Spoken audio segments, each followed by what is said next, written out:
Les choses indispensables à notre bien-être pour prendre soin de soi quotidiennement. Bonjour à tous et à tous, je suis ravie de vous proposer cette nouvelle vidéo. Bienvenue à toi si tu es nouveau sur ma chaîne, tu vas retrouver ici une quantité de vidéos, surtout sur la voix, le développement personnel, le mindset, des exercices, des échauffements, etc. Je suis certaine que ça va t'intéresser.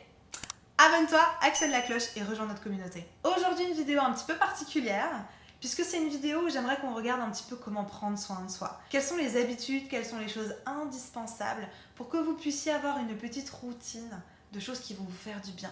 C'est hyper important pour moi de prendre soin de soi. Pour ceux qui ne me connaissent pas, je suis coach et j'accompagne des chanteurs, j'accompagne des speakers, des personnes qui prennent la parole en podcast, en vidéo, en conférence, des coachs, des business coachs, etc. Et en fait, c'est la même chose à chaque fois. C'est des personnes qui sont déterminées, ambitieuses, mais qui du coup laissent un tout petit peu côté le fait de prendre soin de soi.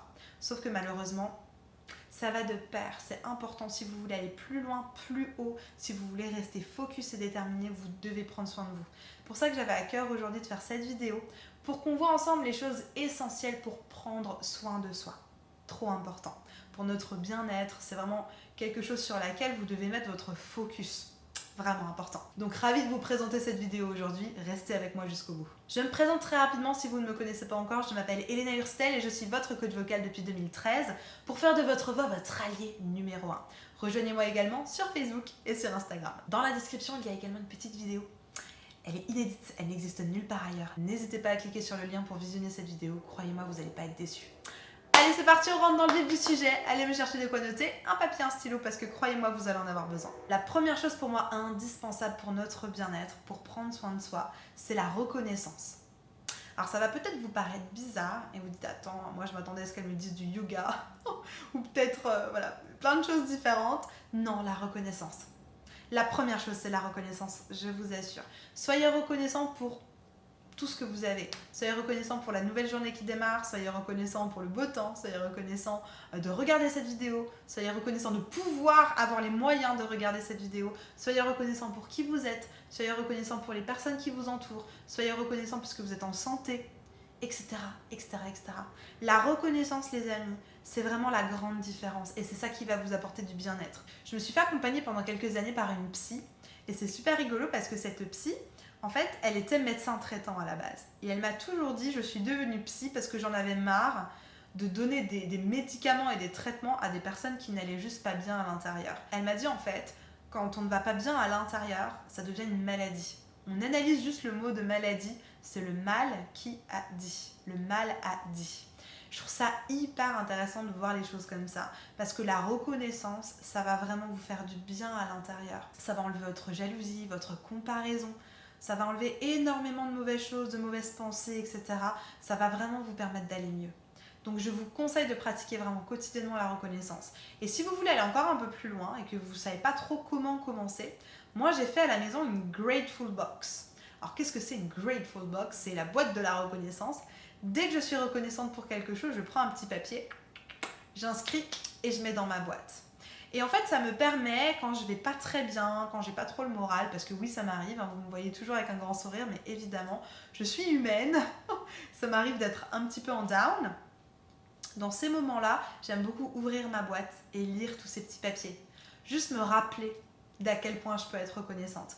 Ou alors, ça peut être un petit journal dans lequel tous les jours, vous notez les choses pour lesquelles vous êtes reconnaissant.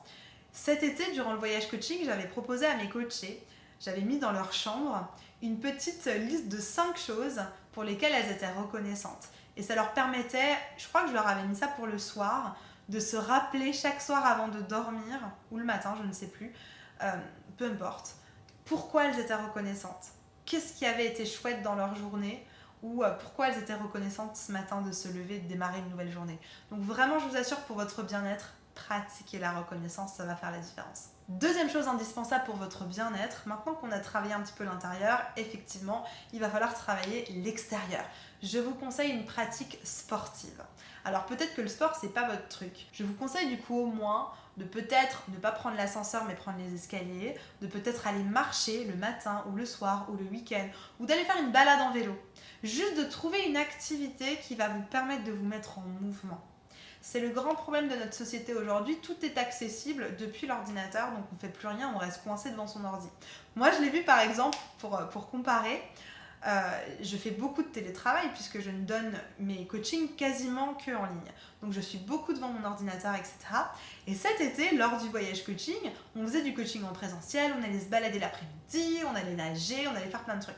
Et bien j'ai vu la différence, moi, dans mon bien-être. Je me suis sentie tellement mieux à bouger, à faire des activités, je sais pas, aller faire une balade, etc., que de rester toute la journée devant mon ordi. Donc prenez, je sais pas, ça peut même être 20 minutes tous les jours pour aller marcher ou pour faire des exercices. Ou si vous voulez vraiment aller plus loin, prenez un coach sportif ou je sais pas moi, aller faire de la Zumba avec d'autres personnes ou peu importe. Mais mettez votre corps en mouvement, ça va vraiment vous aider en termes de bien-être. Et si vous êtes chanteur ou speaker et que vous êtes sur ma chaîne, que vous avez l'habitude, vraiment je vous conseille de pratiquer un sport. Ça va vraiment vous aider dans votre soutien. Il y a une coach à la CVT que j'aime beaucoup qui s'appelle Julie Lindell. Vous pouvez la retrouver sur Instagram. Et Julie, elle a fait tout un programme de workout, tout un programme de sport pour les chanteurs et les personnes qui utilisent leur voix, même voix parlée. Je trouve ça génial, elle a vraiment raison de tonifier son corps, parce que n'oubliez pas que vous parlez et vous chantez avec de l'énergie, grâce à de l'énergie. Et ça, forcément, il faut l'entretenir avec des exercices de sport, en mettant en marche votre énergie et vos muscles. Donc n'oubliez pas de faire ça. N'hésitez pas à liker cette vidéo s'il vous plaît et si vous apprenez quelque chose. Troisième chose très importante, avoir une bonne alimentation. C'est fondamental que vous puissiez manger correctement. Pourquoi? Parce que vous allez vous sentir mieux. C'est aussi simple que ça. Et c'est important que vous puissiez varier votre alimentation, etc. Alors, je ne suis pas la meilleure placée, parce que comme je travaille beaucoup et que je n'aime pas faire la cuisine, très souvent c'est compliqué pour moi. Mais je sais que dans les moments où je prends vraiment le temps, ou les moments où je choisis vraiment bien mon alimentation, où je fais vraiment attention, ben j'ai vraiment une différence. Alors, je vous dis ça, mais voilà, j'ai quelque chose de très cadré pour mon alimentation. Tous les matins, je me fais un gros brunch avec plein de choses, avec des protéines, avec des fruits, voilà, tout ce dont j'ai besoin, tout mon apport dont j'ai besoin. Et ensuite, pendant la journée, je vais me faire 1 ou 2 repas plus légers. Ça, c'est mon rythme. Choisissez votre rythme. Allez, pourquoi pas, aller voir une diététicienne, une nutritionniste pour savoir exactement qu'est-ce qui serait bon pour vous. C'est vraiment important de ne pas oublier votre système digestif ou votre ventre ou votre habitude alimentaire, parce que n'oubliez pas que le ventre, c'est le deuxième cerveau. Parfois aussi, nos émotions, on les compense avec la nourriture, donc attention à ça. Allez voir une nutritionniste qui va vous aider à faire ça. Et évidemment, la dernière chose, travaillez votre voix. Pour avoir du bien-être, pour vous sentir bien, pour vraiment prendre soin de vous, travaillez votre voix. Pourquoi? Parce que votre voix va vous donner de la confiance en vous, de l'estime de vous. Elle va vous aider à prendre votre place dans ce monde, à revendiquer qui vous êtes, comprendre votre identité. Voilà, la voix, c'est vraiment un super moyen d'expression. Exprimez vos émotions, voilà, faire sortir des choses, développer votre créativité, etc. La voix, c'est vraiment quelque chose que vous devez travailler. C'est hyper, hyper, hyper important. Donc évidemment, prenez l'habitude de travailler votre voix un petit peu tous les jours. Ça va vraiment vous mettre dans une énergie positive. Ça va vous donner de bonnes ondes. Voilà, ça va vraiment vous booster en fait. Et choisissez des chansons impactantes. C'est vraiment important. Si vous voulez que je vous accompagne pour développer votre voix, vous savez peut-être pas trop par où commencer, ou peut-être que vous n'aimez pas votre voix. Ne vous inquiétez pas, je suis coach, c'est mon métier, je peux vous accompagner là-dedans. Dans la description, il y a un petit lien vers un formulaire. Remplissez-moi le formulaire, expliquez-moi votre problématique. Avec mes équipes, on va recevoir ça, on va l'analyser. Et si votre profil fait partie des personnes qu'on a l'habitude d'accompagner, on vous proposera un bilan vocal. Pendant ce bilan vocal, on va regarder ensemble quelle serait la meilleure formule d'accompagnement pour résoudre votre problématique de manière efficace et durable. La barre de commentaires est évidemment à votre disposition si vous avez des suggestions. Si vous avez encore des questions, je serai ravie de pouvoir vous lire et vous répondre. Je vous place une vidéo juste ici sur la confiance en soi et l'outil indispensable qu'est la voix pour la confiance en soi pour aller encore un peu plus loin. N'hésitez pas, c'est la suite pour moi d'aujourd'hui, de la vidéo d'aujourd'hui. En attendant de vous retrouver dans cette vidéo, je vous souhaite une bonne journée, une bonne soirée. Prenez grand soin de vous. N'oubliez pas, likez, abonnez-vous, partagez cette vidéo autour de vous pour des personnes qui en auraient besoin. Et n'oubliez pas, tout est possible. Je vous assure, tout est possible. À très vite, on se retrouve juste ici dans cette vidéo.